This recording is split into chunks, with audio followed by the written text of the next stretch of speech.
FreeCAD ドキュメントへのアクセス方法について説明します。最初に Python コンソールをフローティングにして見やすくしましょ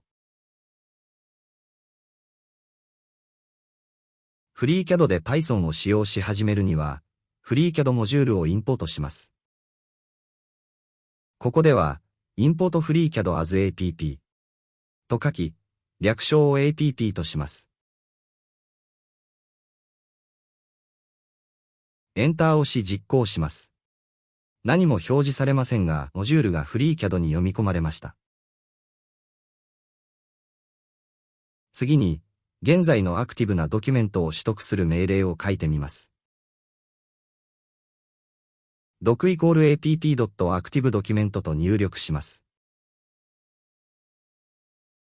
app の後でドットを押すと、このように次の候補が表示されます。この中よりアクティブドキュメントを選びます。選択方法は、マウスでダブルクリックするか、タブキーを押してください。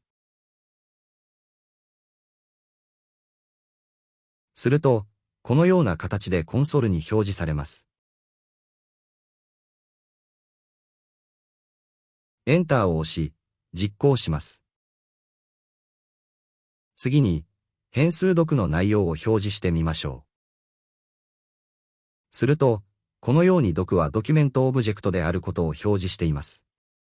@の後の文字列は、Python がオブジェクトをコンソールなどに表示する際に、そのオブジェクトがコンピューターのメモリ以上のどこに存在するかを示す、メモリ以上のアドレスを表しています。変数の内容を表示するには、このように変数のみを入力し、エンターで表示することもできますが、プリント文でも表示することができます。